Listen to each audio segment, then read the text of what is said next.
Oh, okay, yeah, I haven't done these in so long that I almost forgot how to actually do this. Hey guys, what's up? For those of you who have seen the retrospective, and I'm sure you all have, I figured that I'd do a special intro, since I know it's been eons since you guys have seen my actual ugly mug up on screen, other than the YouTubers 3 intro.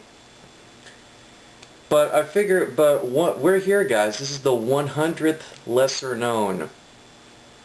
And at the time, of course, of this intro, I don't know if I'll be able to hide the character that I'm going to be featuring. But nevertheless, I'm very excited, guys. I'm sure you all are going to be excited. I thought about actually, I'm actually going to do the regular, lesser known intro, but I'm just going to put 100th video. But nevertheless, guys, we're here. And you can hear in the background I'm on Xbox right now. I have paused to do this and do some other stuff.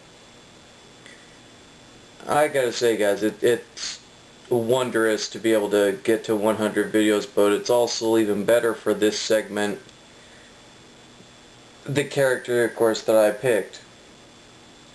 But anyway, I'm rambling on guys.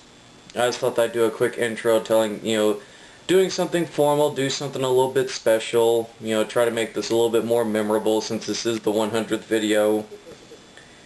And I picked a very special character. You'll see when the screen comes up in the intro. So, hope you guys enjoy it. I'm certainly going to have a ball making it. I'm going to try to take a little bit of, I tried to take a little bit of time. I'm going to say I'm going to take my time because right now I'm still working on it.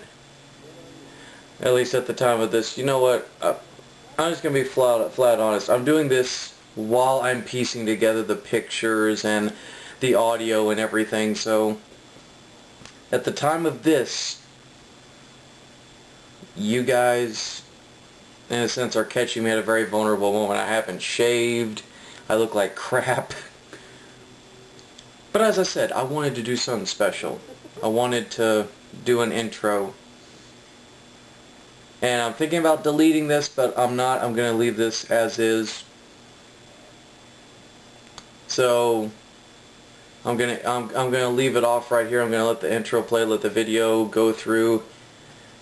So this is what you guys have actually helped me get to, and this is also, how far this segment has become, and all the other sentimental Oscar-worthy, speech, na kiddie poo bullshit stuff. Anyway, guys. Here's to 100 videos, and here's to possibly even more lesser known but awesome heroes.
Greetings, everyone, and welcome to the 100th lesser known but awesome heroes.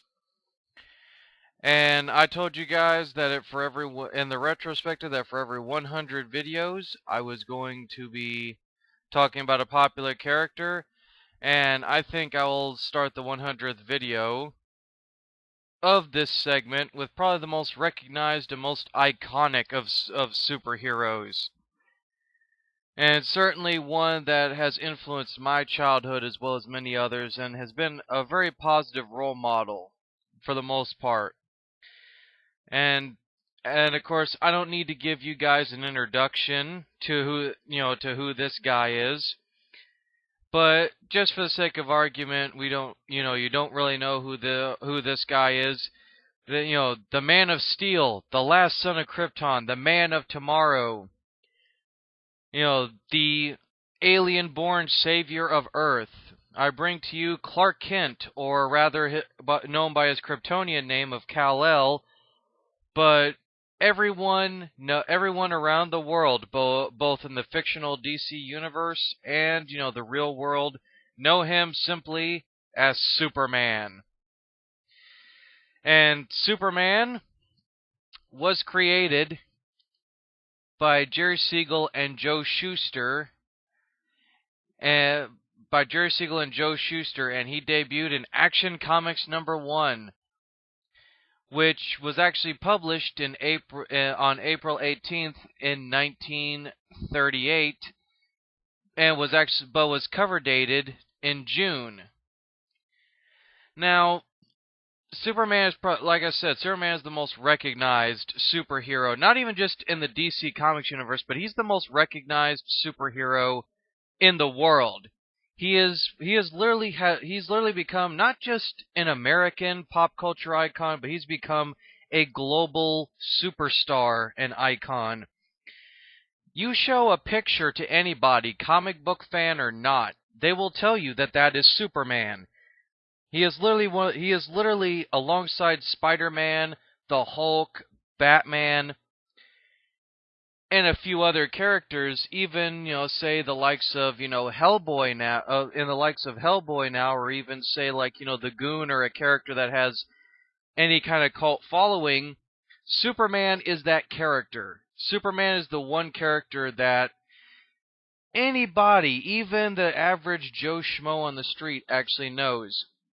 But today, in the 100th video, I'm not just celebrating my love of the Man of Steel and you guys' love of the Man of Steel, but I'm also going to give you guys, maybe a few of you Superman fans, but both casual and hardcore, I'm going to give you guys a couple of facts that maybe you didn't know, or stories that you didn't really actually think about for the Man of Steel, and certainly some of these surprised me. But first, I'm going to get into actually a couple of stories. But first, let's do a roll call of everything that Superman has ever been in. Aside from comic books, he's also had a syndicated he's had movie serials. He had a syndicated TV show that went on for about 5 or 6 seasons, where George Reeves played him. Dean Cain played him in Lois and Clark: The New Adventures of Superman. Tom Welling played him in the aptly bad Smallville. Christopher Reeve actually played him in the 4 Superman movies. Brandon Roth played him in Superman Returns. Henry Cavill's going to be playing him in the Man of Steel movie. And he also had back in the Golden Age, he actually had, before his right after his comic book debut and before the invention of television, he actually had his own syndicated radio show. So literally, Superman is a character who, just like his comic book counterpart, has done and been in just about everything. On top of that, Superman has actually helped actually save the world in real life. Apparently, after World War II, there's an alleged story after World War II. I've read it, though it's been a while since I've read it, so I'm just going to kind of wing this part just a tad bit. But look it up if you guys are interested. But there was once a deal where after World War II, the Ku Klux Klan, right around, I want to say, Mississippi, Louisiana, somewhere in the South, they were going to rise back up. Or in one of, the southern states, if I remember correctly. Like I said, you guys can read it up and post in the comments below, but regardless, the KKK was going to be on the rise again. One of the relatives of the Grand Wizard, Grand Master, if you will, of this chapter of the Ku Klux Klan, he got tired of his family's racist ways. He was different. He was raised to be intolerant of other races, but yet like very few people that are associated with the Ku Klux Klan or our siblings, he didn't really actually believe this to be the right way. He believed, in the Bible, and believed that every man, no matter his skin color, should be treated with respect. That was God's way. And he tried to go to the police, but the police were either in the Ku Klux Klan's back pocket, or they just didn't want to do anything because the Klan, Klan wasn't doing anything wrong. They weren't, lynching, they weren't mobbing, they weren't doing any of that stuff. And he actually snuck in to a KKK meeting, even one of the main headquarters, and actually stole a lot of the cipher codes. And he took it to a producer on the Superman radio show, and he basically pitched an arc where Superman fought the KKK. This became a very popular arc of that time, especially with people in the northern states who, were trying to hunt down, almost like do a witch hunt, if you will, of KKK members that were trying to rise back up. So the Grand Wizard and many others, where this KKK uprising, this grassroots movement was going to begin, they started freaking out because they couldn't figure out how their cipher codes and everything were actually being, produced onto this radio show. And also Superman was beating up KKK members. And the final nail in the coffin was when children of Ku Klux Klan members were dressing up, where the kids were dressing up in white sheets and other kids were dressing up as Superman, and they were like mock fighting and beating each other up. And this sealed a nail on the coffin because, being not only embarrassed and humiliated, but also, having their reputation destroyed, this chapter of the Ku Klux Klan actually shut down. They stopped their revolt. So, needless to say, Superman, in this instance, actually stopped the uprising of the Ku Klux Klan, back after World War II. Another story, the most recent one, was that Superman actually saved a couple from being booted out of their home. An elderly couple who were falling behind on mortgage payments, they had to sell a house that the wife's father built. She had been a little girl and she had lived in this house her entire life. Her father built it with his own hands, but they were being evicted. And so, going through his old things, she found in Action Comics #1, and knowing that, this was a super rare Superman issue, they had a DC archivist actually come by to authenticate it, see if it's a real actual issue. And I gotta say, guys, it was the genuine article. And they auctioned it off, and they made not only enough money to actually make the mortgage payment and keep their house from being foreclosed and then being evicted, but they even had a little bit of extra money to actually help, re-renovate certain parts of the house that were actually falling apart. So, see, let this be a lesson to those of you who say that comic books don't really affect real life or have no stake. And I bring these two stories up, not as like interesting facts, but I bring them up to kind of prove the point that is the power and mystique of Superman. Even though he's a fictional character, he's already, in these two instances, actually helped people.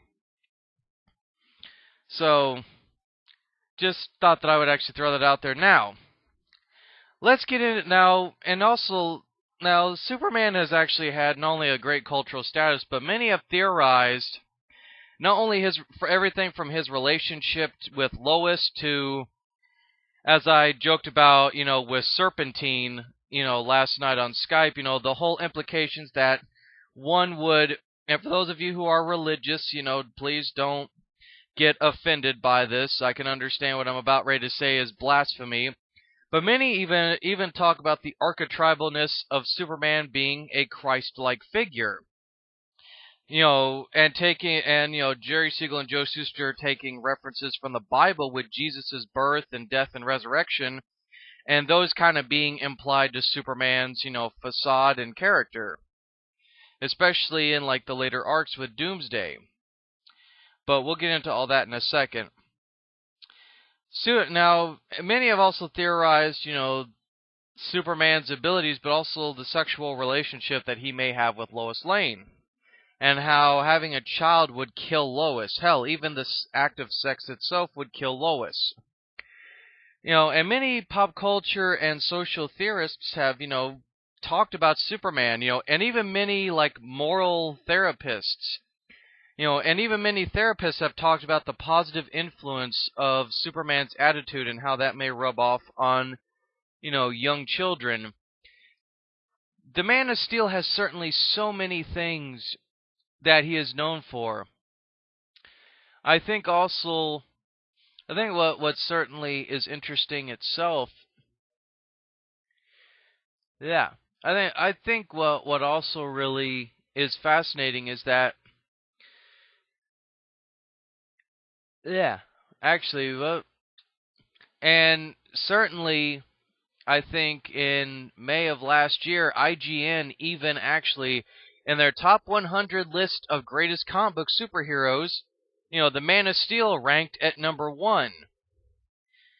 Although many say that, well, Superman's not really human. He's an alien. How can we relate to him? And I'm going to go on an aside here for you guys.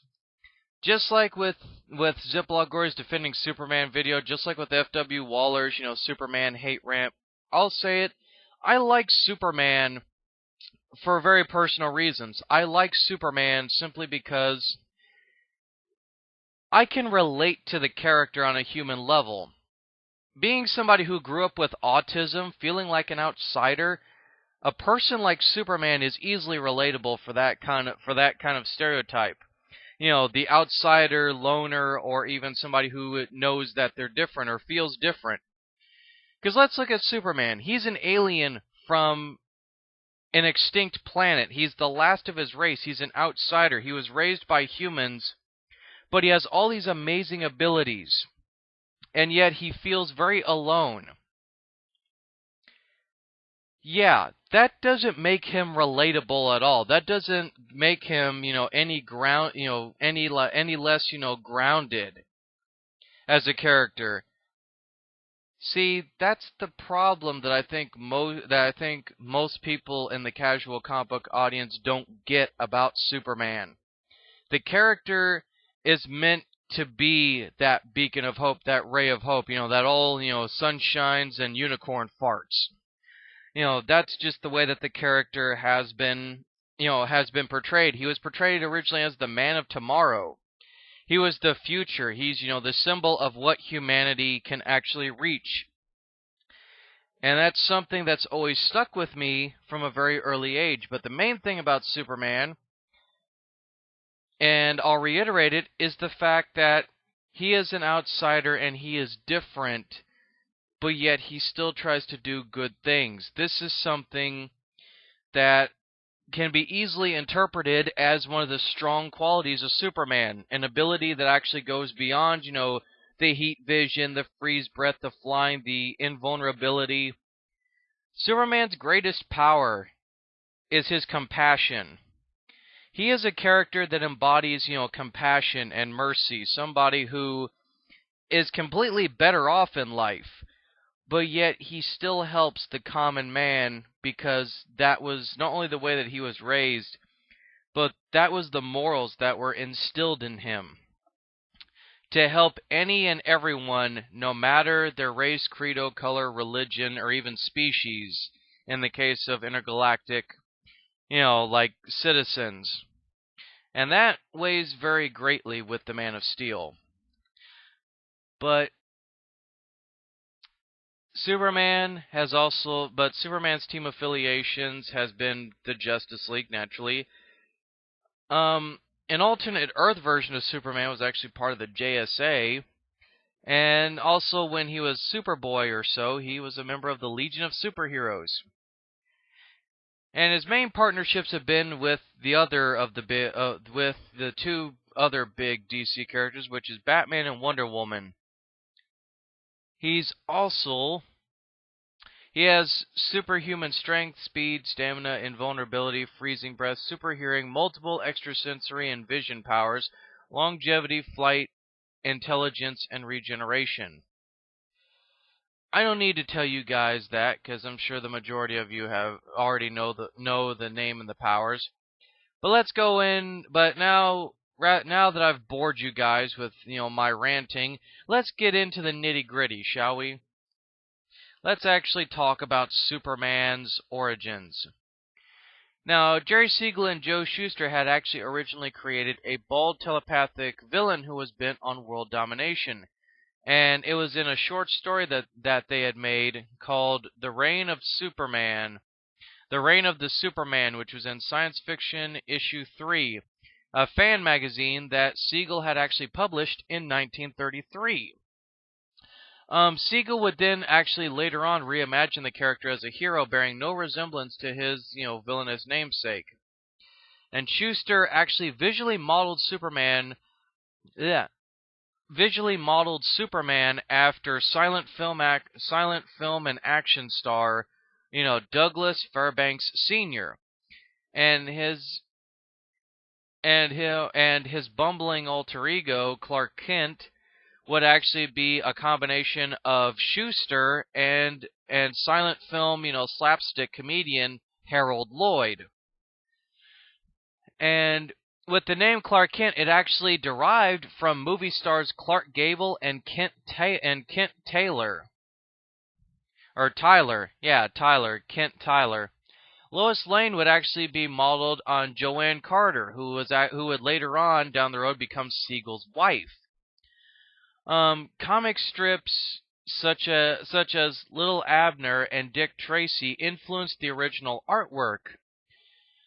And Siegel and Shuster actually would begin a 6-year-long quest to actually try to find a publisher. They titled it The Superman, and Siegel and Shuster had offered it to the Consolidated Book Publishing, who had published a 48-page black and white comic book entitled Detective Dan, Secret Operative Number 48. Though the duo did receive an encouraging letter, Consolidated never again published comic books. Shuster took this severely to heart and tried to burn all the pages of the story. The cover was the only thing that survived that Siegel could really rescue from the fire. They would each compare this, and then they would both start to compare this character to Slam Bradley, an adventurer the pair had created for Detective Comics #1 in March of 1937. Siegel, feeling that Superman would not progress with Shuster, contacted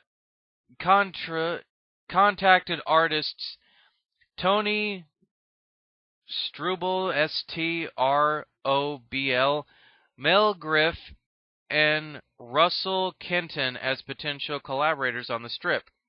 Artwork produced by Kenton based on Siegel's treatment shows the concept evolving. Superman is now sent back in time as a baby by the last man on Earth, where he is found and raised by Sam and Molly Kent.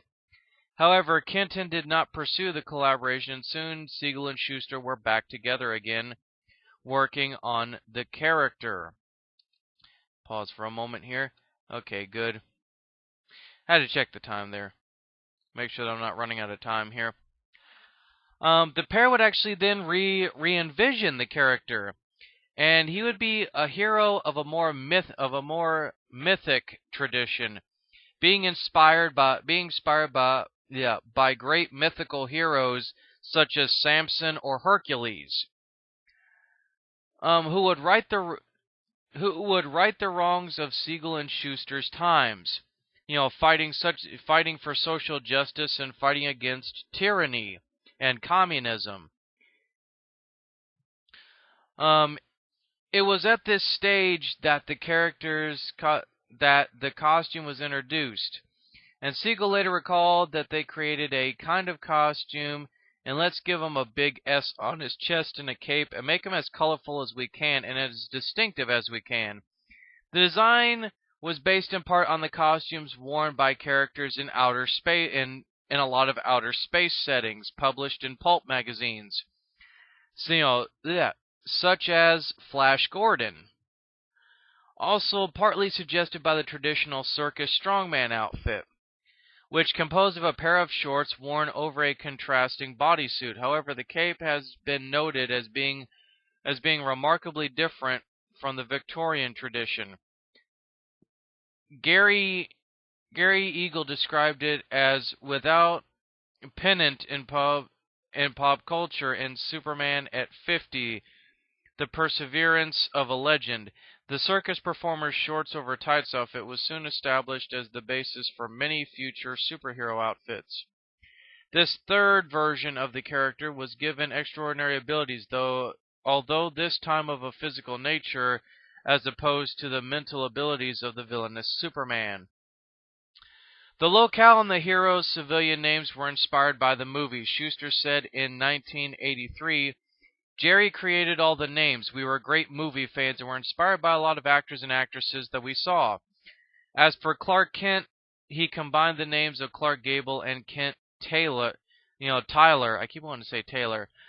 And Metropolis, the city in which Superman operated, came from the Fritz Lang movie Metropolis, which was in 1927, which we both had loved.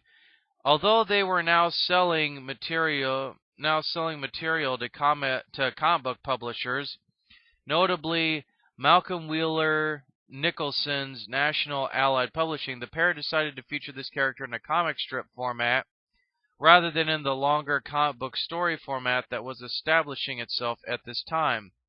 They offered it to both Max Gaines, who passed, and to United Feature Syndicate, who expressed interest initially but finally rejected the strip in a letter dated on February 18th in 1937.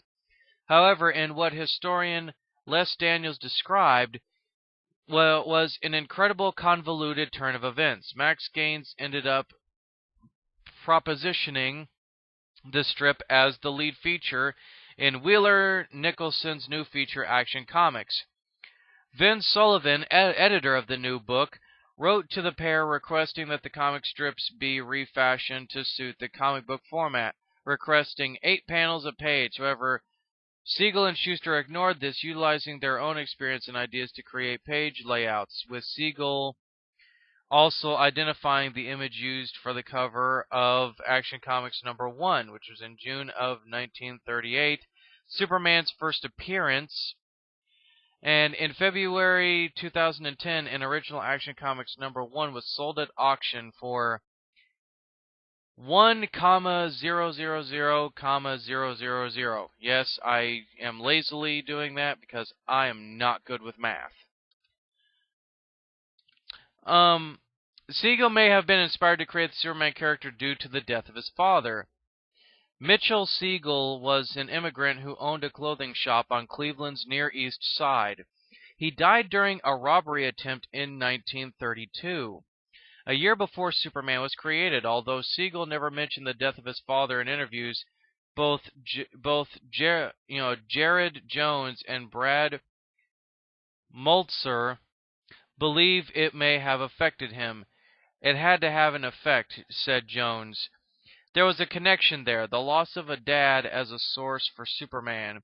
Your father dies in a robbery, and you invent a bulletproof man who becomes the world's greatest hero. I'm sorry, but there's a story there." Now, of course, I went through the whole deal with June. However, in 1939, a self-titled series was launched. And the first issue mainly reprinted adventures published in Action Comics, but despite this, the book achieved greater sales. And in 1939, it would also see the publication of New York World's Fair Comics, which by the summer of 1942 became World's Finest Comics. With issue #7 of All-Star Comics, Superman made the first of a number of infrequent appearances, on this occasion appearing in cameo to establish his honorary membership of the Justice Society of America. Initially, Shuster and Siegel would provide story and art for all the strips published. However, Schuster's eyesight began to deteriorate, and the increasing appearances of the character meant an increase in the workload. This led Schuster to establish a studio to assist in the production of the art. Although he insisted on drawing the face of every Superman the studio produced, outside the studio, Jack Burnley began supplying covers and stories in 1940, and in 1941, artist Fred Ray began contributing a stream of Superman covers, some of which would be such as that of Superman issue 14 in February of 1942. Became iconic and would become both iconic and would be one of the most reproduced covers dealing with Superman. Wayne Boring, initially employed in Schuster's studio, began working for DC in his own right in 1942, providing pages for both Superman and Action Comics. Al Plastino was hired initially to copy Wayne Boring, but was eventually allowed to create his own style and became one of the most prolific Superman artists during the gold and silver age of comics. The scripting duties also had to be shared, where in late 1939 a new editorial team assumed control of the characters' adventures, which was Whitney Ellsworth, Mort Weisinger, and Jack Schiff, Schiff, were brought in following Vic Sullivan's departure. This new editorial team brought in Edwin Hamilton, Manly Wade Wellman, and Alfred Bester, established writers of science fiction. By 1943, Jerry Siegel was drafted into the Army in a special celebration, and as a result, his contributions diminished. Don Cameron and Alvin Schwartz joined the writing team. Schwartz teamed up with Wayne Boring to work on the Superman comic strip, which had been launched by Siegel and Schuster in 1939. By 1945, Superboy made his appearance in More Fun Comics issue 101. The character moved to Action Comics in 1946, and his own title, Superboy, would be launched in 1949. The 1950s saw the launching of Superboy's pal Jimmy Olsen in 1954, and Superman's girlfriend Lois Lane in 1958. And by 1974, these titles had been merged into what would be known as the Superman family line of comics. Although the series would be canceled in 1982, DC Comics Presents was a series published in 1978 to 1986, featuring team-ups between Superman and a wide variety of other characters in the DC universe. And in 1986, a decision was taken to restructure the universe the Superman character inhabited with other DC characters in the miniseries Crisis on Infinite Earths, resulting in the publication of Whatever Happened to the Man of Steel, a two-part story written by legendary comic book writer Alan Moore, with art supplied by George Perez, Kurt Swan and Kurt. I'm not even going to try to pronounce his name, but the story was published in Superman issue number 423 and Action Comics issue 583, and presented what Les Daniels notes as the sense of loss the fans may have experienced if this had really been the last Superman tale. However, Superman would eventually be written and drawn and relaunched by John Byrne, who would initially call this limited miniseries The Man of Steel, which debuted in 1986. The year 1986 also saw the cancellation of the World's Finest Comics and the Superman title renamed The Adventures of Superman. A second volume of Superman was launched in 1987, running until cancellation in 2006. After this cancellation, The Adventures of Superman reverted to the Superman title. Superman the Man of Steel was launched in 1991 and ran until 2003, while the quarterly book Superman the Man of Tomorrow ran from 1995 to 1999. In 2003, the Batman Superman line of comics was launched but ended in 2011, as well as the Superman Birthright miniseries or limited series, with All-Star Superman, which launched in 2005, and Superman Confidential in 2006. This title was canceled in 2008, though. He would also appear in the TV animated based series The Superman Adventures, which was from 1996 to 2002. Justice League Adventures, Justice League Unlimited, and the Legion of Superheroes in the 31st Century. In 2011, DC relaunched the Superman comics along with the rest of their titles. Superman and Action Comics were canceled and restarted with all new #1 issues. Superman's costume was redesigned to look more like armor, and the red shorts over his tights were removed. And this year, in August, in Justice League #12, he and Wonder Woman began a romantic relationship, which, according to Jeff Johns, will be the new status quo. Yeah, fucking right.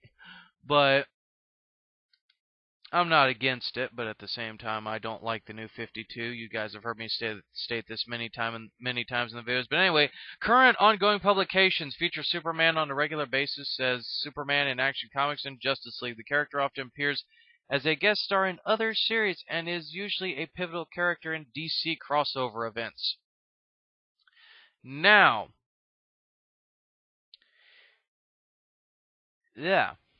let's talk about the influences, shall we, of Superman's whole character arc. Now, one major influence on the early Superman stories was the context of the Great Depression. The left-leaning perspective of creators Shuster and Siegel is reflected in the early storylines. Superman took the role of a civil activist, fighting crooked businessmen, politicians, and demolished rundown tenements. This was seen by comics scholar Roger Sabin, Sabin, as a reflection of the liberal idealism of FDR's New Deal, with Shuster and Siegel initially portraying Superman as a champion to a variety of social causes. In later Superman radio programs, the character continued to take on such issues, tackling a version of the KKK in the 1946 broadcast. And Siegel and Shuster's status as children of Jewish immigrants is also thought to have influenced their work.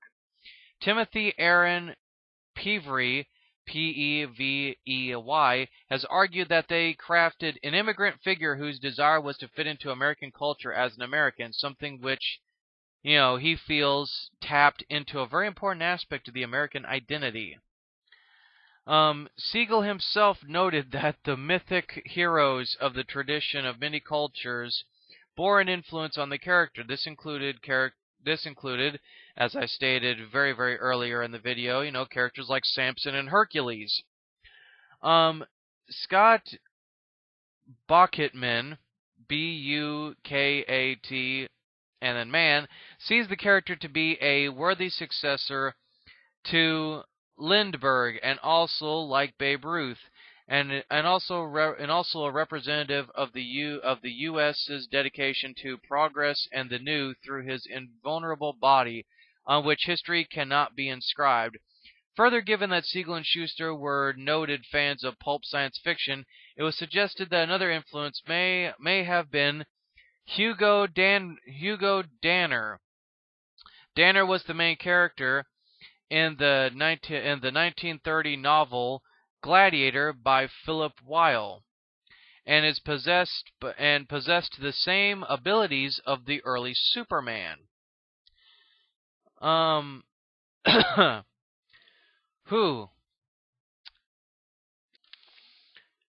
This is actually getting pretty fun, but pretty damn all at the same time. Okay.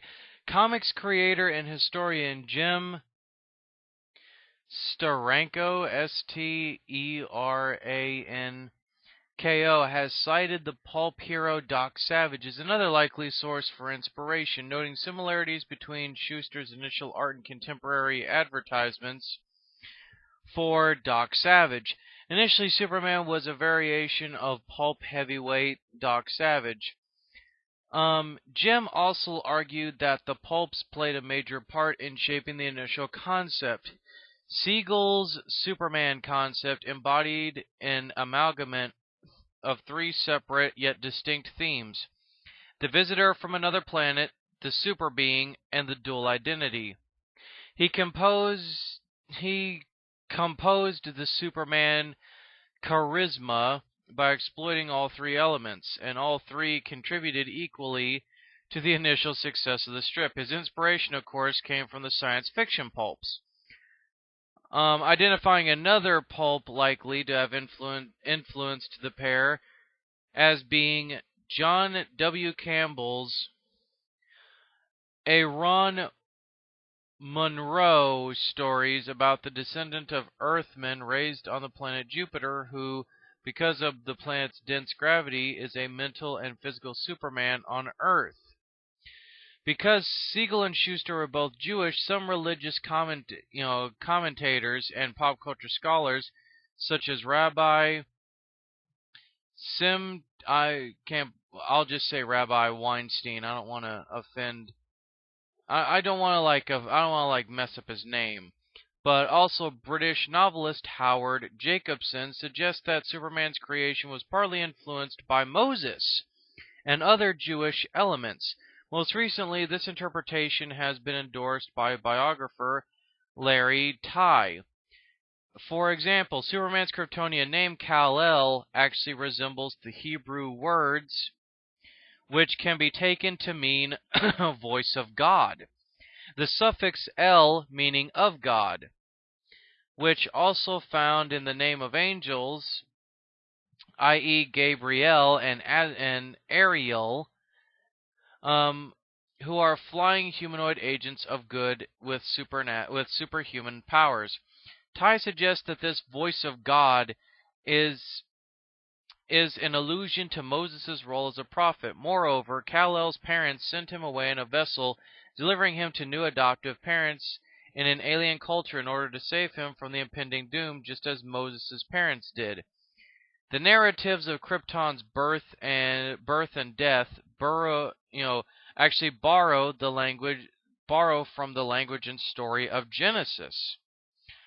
On the other hand, Superman has been seen by others as a eulogy for Jesus being the savior of humanity. More so, the surname Kent in early 20th century real life was a common Americanization of Cohen, and Clark Kent's wimpy, bumbling persona strongly resembled the classic Yiddish. I'm just gonna spell it out: Schlemmiel.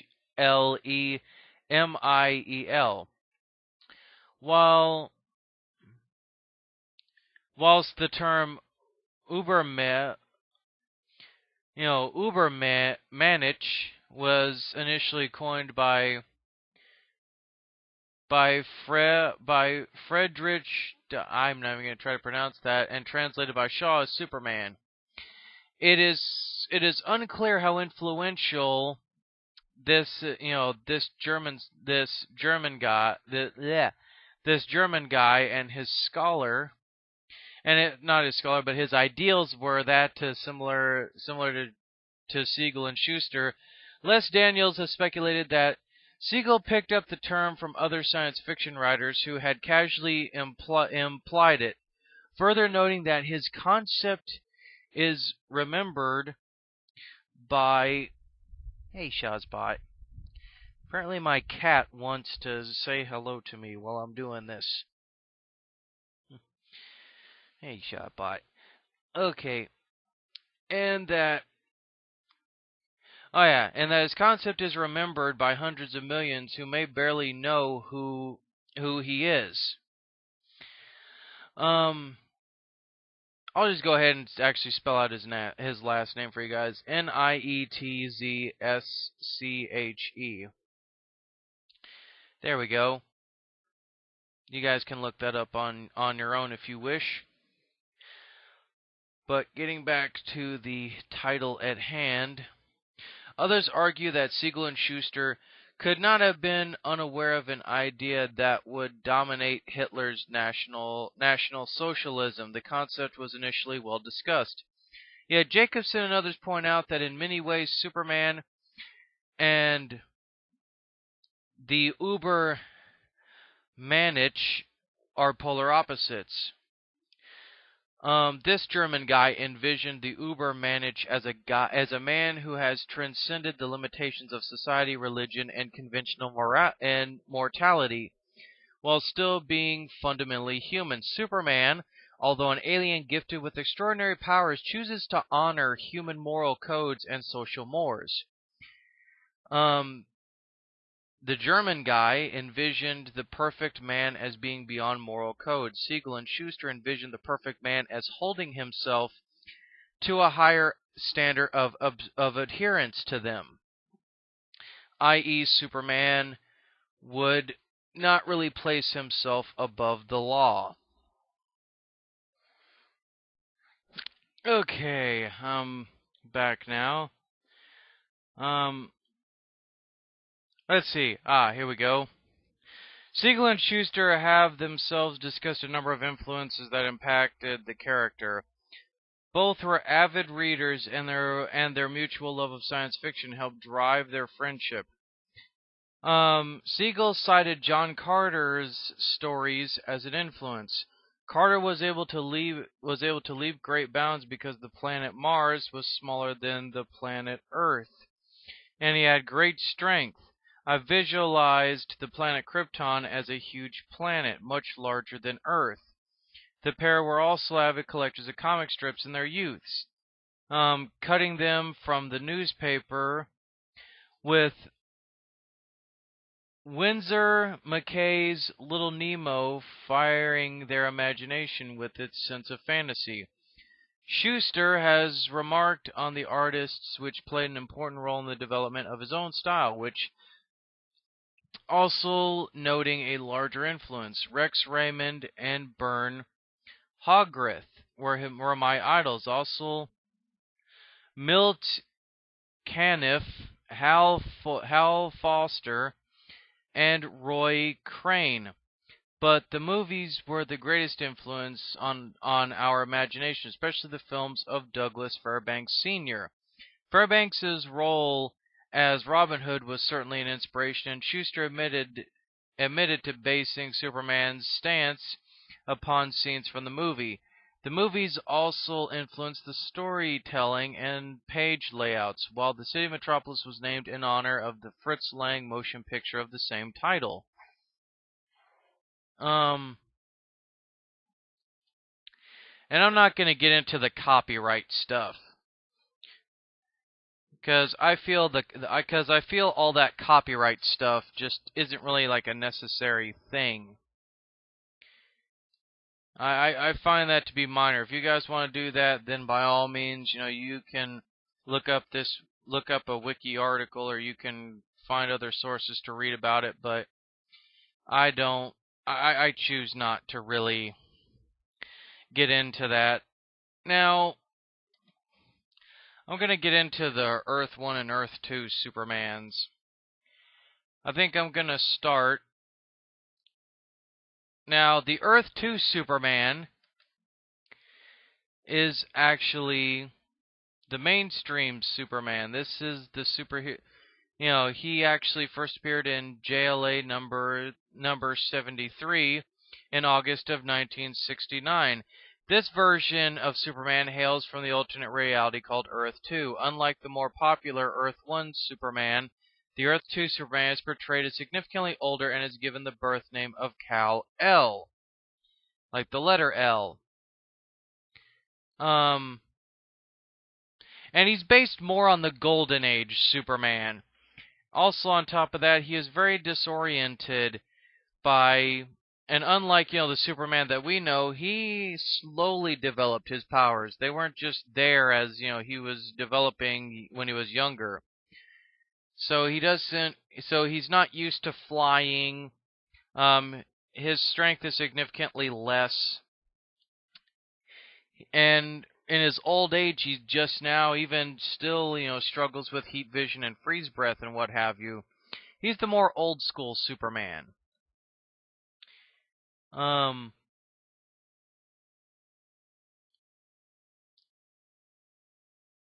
Yeah, it's a superhuman strength, speed and stamina, multiple extrasensory and vision powers, invulnerability, longevity, flight, and he once was a Black Lantern.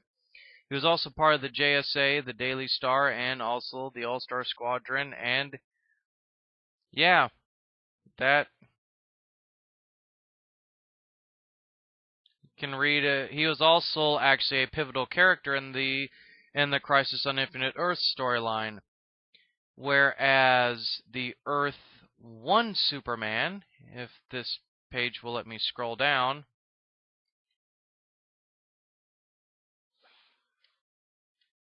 Give me a moment here, guys. Here we go.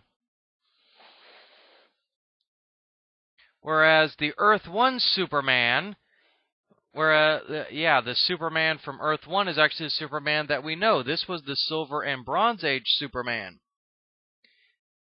The one with the heat vision and the freeze breath and whatnot and what have you. Yeah. Now, we go back to what I was saying earlier.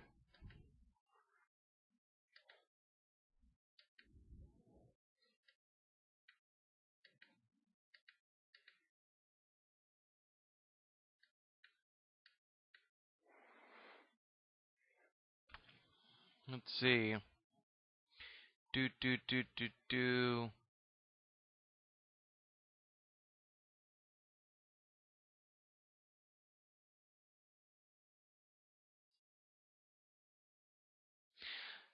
Look in here, and there's not really.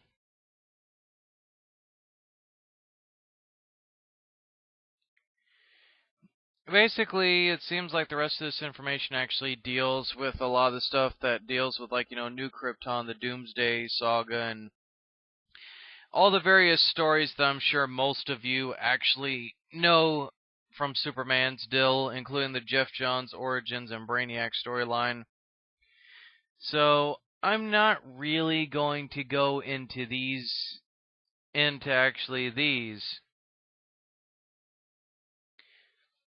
However, a couple of interesting things to know is that the original Superman that Siegel and Schuster came up with was actually rough and aggressive. He was the kind who would step in to attack and terrorize wife beaters, profiteers, a lynch mob, and gangsters, with rather rough edges and a looser moral code than audiences may be used to today. Later writers would soften the character and instill a sense of idealism and moral code of ethics. Although not as cold-blooded as the early Batman, the Superman featured in the comics in the 1930s is unconcerned about the harm his strength may cause, tossing villainous characters aside in such a manner that fatalities would presumably occur. Although they were seldom shown explicitly on the page, this came to an end late in 1940 when new editor Whitney Ellsworth initiated a code of conduct for his characters to follow, banning Superman from ever killing. This change would even be reflected in the stories themselves, in which it would occasionally be pointed out in the narrative or dialogue that Superman has vowed to never take a human life, and that if he ever did so, he would hang up his cape and retire. Today's Superman that we all know and love is actually a brave, kind-hearted hero with a strong sense of justice, morality, and righteousness. He adheres to a strict moral code which often attributes to the small-town American values from which he was raised upon. His commitment to operate within the law has been an example to many citizens and other heroes, but has stirred resentment and criticism among others who refer to him as the big blue Boy Scout. Sounds like a certain pointy-eared detective. Superman can be rather rigid in this trait, causing tensions in the superhero community, notably with Wonder Woman, one of his closest friends, after she killed Maxwell Lord, and Booster Gold, who after an initial icy relationship with the Man of Steel grew to respect him. Let's see. Having lost his world to Krypton, Superman is very protective of Earth, and especially of his friends and family. This same loss, combined with the pressure of using his powers responsibly, has caused Superman to feel lonely on Earth despite having many friends, his wife Lois, and his parents. Previous encounters with people he thought to be fellow Kryptonians, Power Girl, who is in fact from Krypton, the Earth 2 universe, and Mon-El, have led to disappointment. The arrival of Supergirl, who has been confirmed to not only be from Krypton but also his cousin, has relieved his loneliness somewhat. And this is through further shock when he found out that Cadmus had actually cloned him.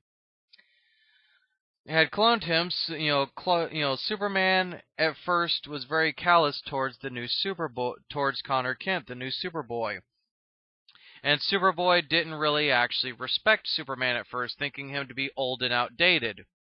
However, over time, Superboy started to actually see Superman's perspective and started to tone down his rebellious attitude a bit. And on the opposite side of that fence, Superman started to interact more with the cloned Superboy, and the two of them eventually became very close. So much that Clark actually considered him a blood relative and cousin, and even christened him the name of Kon-El. And we also would,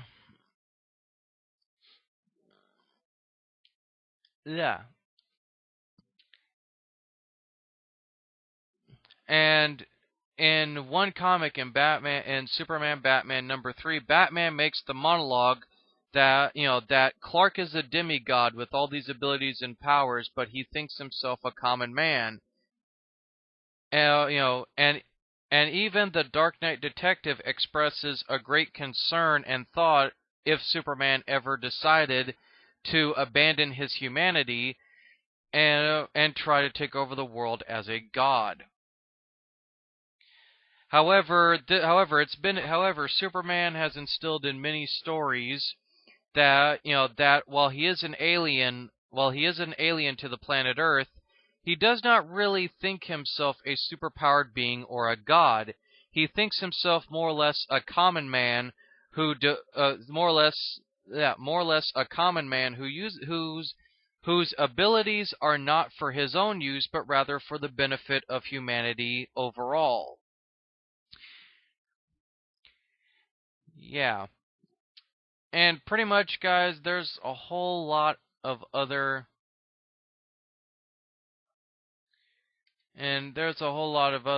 actual correlations here. Let me dive a little bit more. Here we go. Here's an interesting little tidbit of debate.